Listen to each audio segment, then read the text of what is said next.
పడిపోతున్న పత్తి ధరలు ఒకవైపు, నిలిచిన సీసీఐ కొనుగోలు కేంద్రాలు మరోవైపు వెరసి పత్తి రైతులను ఆందోళనకు గురిచేస్తున్నాయి. ఇంకా వందల ఎకరాల్లో పత్తి పంట పొలాల్లో ఉండగానే కొనుగోలు నిలిపివేస్తున్నట్లు అధికారులు ప్రకటన చేయడంతో ఉమ్మడి మెదక్ జిల్లాలో పత్తి రైతులు దిక్కుతోచని స్థితిలో పడిపోయారు. దళారుల చేతుల్లో నష్టపోతూ మరింత నష్టాల ఊబిలో కూరుకుపోతున్నామని ఆవేదన వ్యక్తం చేస్తున్నారు.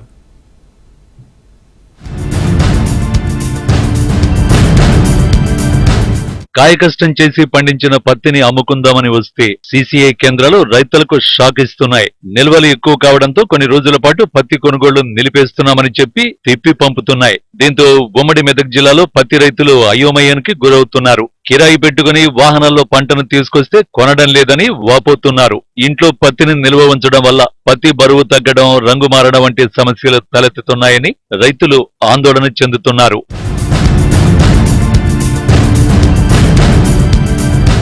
సరైన గిట్టుబాటు ధర లేక ఇప్పటికే పత్తి రైతులు నష్టాల పాలవుతుంటే ఇప్పుడు సీసీఐ కొనుగోలు నిలిపివేయడం వారిని మరింత ఆందోళనకు గురిచేస్తోంది. తాత్కాలికంగా కొనుగోలు నిలవడంతో ప్రైవేటు దళారుల్ని ఆశ్రయిస్తున్నారు రైతులు.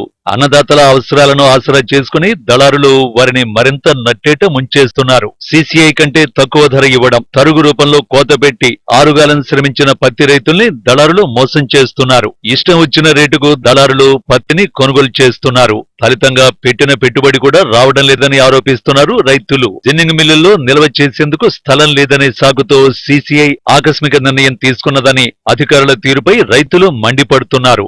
సీసీఐ కొంటే మాకు లాభం ఉంటుంది, కానీ ప్రైవేట్లు అన్నీ అడ్డగోలి దందలే చేస్తున్నారు. ఇంతకు మొదలు నేను 2 మూటలు తీసుకపోతే 55కు అడిగారు. 55కు అడిగితే ఇయ్యలేను, వేరే వాళ్ళకి అమ్ముకొని వచ్చిన 62 కాడికి. వాళ్ళు కొంటే చాలా ఇబ్బంది అవుతుంది. మాకు సీసీఐ ఉంటేనే బాగుంటుంది. ఖచ్చితంగా సీసీఐ ఉండాలి. సీసీఐ బంద్ అవ్వడం వల్ల ఇంకా రైతుల దగ్గర పత్తి బాగానే మిగిలింది. కొంటే బాగుంటే, కొనుక్కుంటే లాస్ అయితే రైతులు. ఇదివరకే దిగుబడి లేవు సరిగా, వర్షాలు ఎక్కువ తక్కువ అవడం వల్ల ఖర్చు ఎక్కువ అయింది, దిగుబడి తక్కువ వచ్చింది. సీసీఐ మళ్ళీ పెంచి రైతులతో నాకు పత్తి మొత్తం కొనుగోలు చేయాలి. ఇంతకుముందు చేసింది బాగానే ఉన్నది, ఇంకా కంటిన్యూ అట్లా చేస్తే బాగుంటుంది. ఆపేస్తే రైతులు ఇబ్బంది పాలైతే చెట్టు చేరు చూసుకోవాల్సి వస్తుంది. అవతల ఉన్న రేటుకైతే కుదరదా? మరి ఈ సీసీఐ బంద్ అయితే ఏం చేయాలి? వాళ్ళు ఉన్నదే 69 రేటు, యువతల పోతేనేమో 60 ఇవ్వమంటారు. వాళ్ళు 60 ఇవ్వమంటారు, 62 ఇవ్వమంటారు, 55 అడుగుతున్నారు. మరి ఇక రైతు పాడే కదా. ఇంకా కొద్ది రోజులు సీసీఐ ఇస్తేనే తెచ్చినందుకు ఇప్పుడు ఇక్కడ తీసుకోలేరు, వీళ్ళు తీసుకుంటలేరు. ఇప్పుడు కిరాయి కట్టి మళ్ళా మాకు కూలీలకు పెట్టి మేము కూడా లాస్ అవుతున్నాం.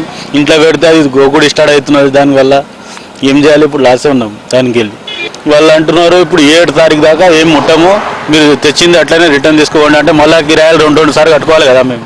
జిన్నింగ్ మిల్లులో నిల్వ చేసుకునే స్థలం లేదనేది సాకే అని, తిరిగి తెరుస్తుందన్న నమ్మకం లేదని రైతులు, రైతు నాయకులు మండిపడుతున్నారు. పత్తి దిగుబడులు వచ్చే వరకు కొనుగోలు చేయాలని డిమాండ్ చేస్తున్నారు. ఉమ్మడి మెదక్ జిల్లాలో పెద్ద ఎత్తున పత్తి సాగు అవుతా ఉంది. పత్తి కొనుగోలు కేంద్రాలు సీసీఐ పెట్టి ఇటీవల కాలంలో పెట్టినవి కూడా సరిగా నడవడం లేదు. ఎప్పుడు బంద్ చేస్తారో, ఎప్పుడు తెరుస్తారో తెలియడం లేదు. మొన్న ఫిబ్రవరి 1వ తారీఖు నుండి బంద్ పెడుతున్నామనడంతో పెద్ద ఎత్తున రైతులు సీసీఐ కొనుగోలు కేంద్రాల వద్దకు ట్రాక్టర్లు, లారీలు, ఆటోల తోటి పెద్ద ఎత్తున అక్కడికి తీసుకొని రావడం జరిగింది. ఇట్లెందుకు చేస్తున్నారని అంటే పత్తి నిల్వలు నిండుకున్నాయని చెప్పేసి కారణాలు చెప్తారు. ఇవి సరైన కారణాలు కాదు. అసలు ఈరోజు రైతుల దగ్గర పెద్ద ఎత్తున పత్తి నిల్వలు పేరుకుపోయినాయి. సీసీఐ కొంటేనే రైతులకు గిట్టుబాటు అవుతుంది. పత్తి ఏమో సరిగా పండలేదు. ఈరోజు సీసీఐలనేమో 7,020 రూపాయలు పర్ క్వింటాలకు ఈరోజు కొనాలని చెప్పేసి ప్రభుత్వం నిర్ణయం చేసింది. ఈరోజు సీసీఐ కొనుగోలు కనుక చేయకపోతే ప్రైవేటు వ్యాపారులు 5,000 నుంచి 6,000 మధ్యనే కొంటారు. ఒక క్వింటాల్ దగ్గర 1,000-1,500 రూపాయలు ఈరోజు రైతులు తీవ్రంగా నష్టపోతున్నారు. తక్షణమే సీసీఐ కొనుగోలు కేంద్రాలు తెరవాలని, చివరి వరకు పత్తి పంటను మద్దతు ధరతో కొనాలని రైతులు డిమాండ్ చేస్తున్నారు.